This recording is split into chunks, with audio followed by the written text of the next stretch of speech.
wabarakatuh. Waalaikumsalam warahmatullahi wabarakatuh. Selamat pagi teman-teman semua. Selamat pagi, Ibu. Bagaimana kabarnya hari ini? Alhamdulillah. Udah sarapan belum nih? Belum. Sama sih. Jadi jangan lupa sarapan ya nanti habis kelas. Istirahat deh. Jangan habis kelas. Kan nanti ada kelas lagi kan? Ya. Sebelum kita mulai, alangkah baiknya kita berdoa terlebih dahulu. Minta tolong ketua kelas. Untuk mengawali pembelajaran pada pagi hari ini, berdoa dimulai.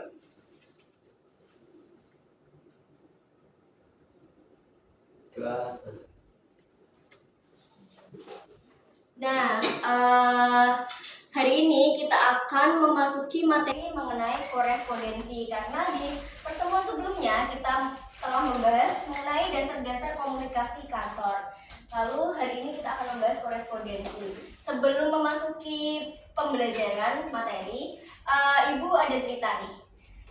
Bayangkan kalian itu sudah bekerja di sebuah perusahaan. Lalu pimpinan kalian itu menelpon kalian dan berbicara, tolong pesankan satu kamar hotel untuk tamu penting kita besok pagi. Tetapi di keadaan itu kalian itu lagi sibuk mengetik dan lupa untuk mencatat pesannya. Nah, kira-kira apa yang terjadi, dampak apa yang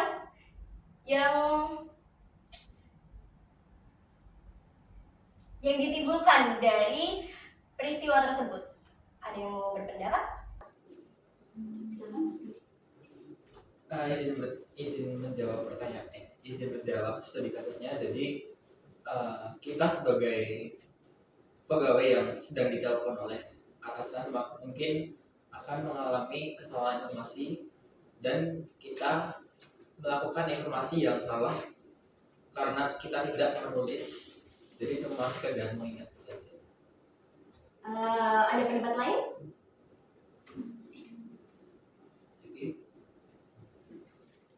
Ya sama kayak soal tadi. Jadi akan terjadi miskomunikasi karena tidak dicatat seperti itu, Ibu. Benar sekali teman-teman. Jadi karena ingatan manusia itu terbatas, jadi kita itu memerlukan catatan tertulis ya. Maka dari itu kita akan membahas tentang korespondensi. Tujuannya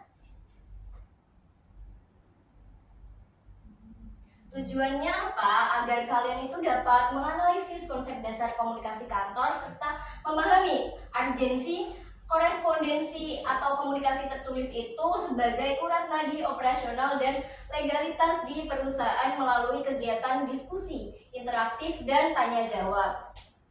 Lalu, coba dilihat terlebih dahulu definisinya ini. Ada yang mau menjelaskan dengan kata-kata kalian sendiri? Kan korespondensi itu adalah hubungan atau proses penyampaian pesan atau informasi secara tertulis dari satu pihak kepada pihak lain dalam lingkup organisasi atau bisnis. Coba dari salah satu kalian menyampaikan definisi korespondensi dengan bahasa kalian sendiri. Siapa ya? Mbak Salsa, sama? Baik, terima kasih Ibu untuk kesempatannya. Jadi izin mendefinisikan kembali terkait korespondensi dengan bahasa saya sendiri. Menurut saya korespondensi itu adalah suatu kegiatan atau sistematika di mana terjadi penyampaian pesan antara komunikan dan komunikator di dalam suatu organisasi atau dalam lingkup bisnis untuk mencapai tujuan tertentu. Benar sekali teman-teman. Jadi definisi korespondensi itu adalah proses penyampaian pesan, informasi secara tertulis ya. Lalu untuk tujuannya ini ada 5. Yang pertama yaitu menyampaikan informasi.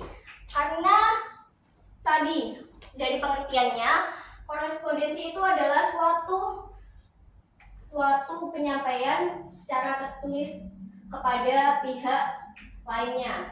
Nah, jadi untuk menyampaikan informasi yang selanjutnya yaitu sebagai alat pemasaran. Ada yang mau menjelaskan?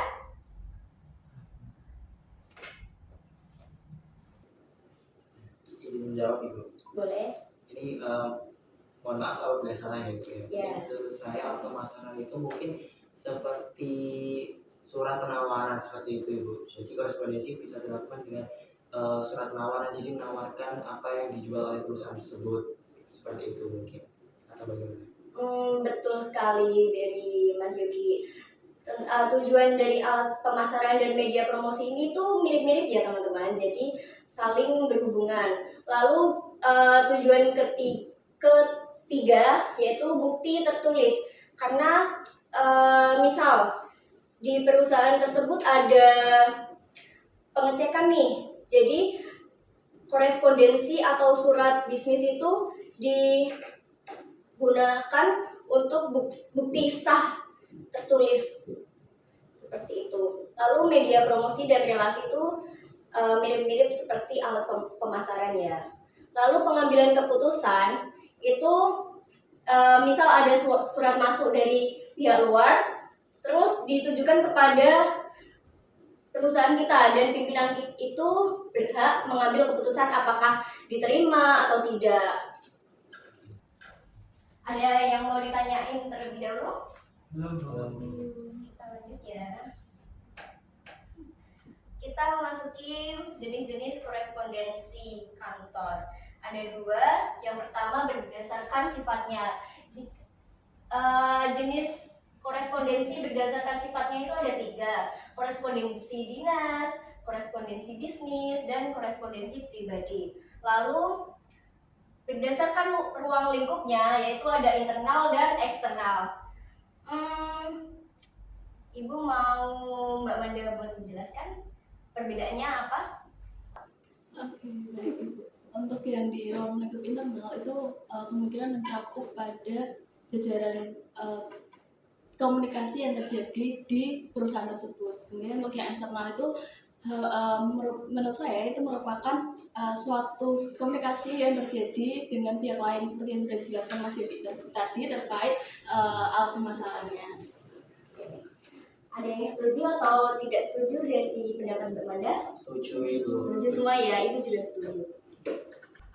Nah, untuk jenis-jenis tadi akan sah jika mengikuti struktur-struktur korespondensi yang telah ditetapkan oleh negara, yaitu dari kepala surat, lalu ada nomor, lampiran, perihal, tanggal surat, alamat tujuan, salam membuka, isi surat, dan salam penutup dan tanda tangan terakhir.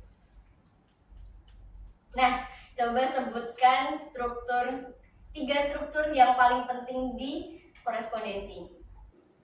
Baiklah.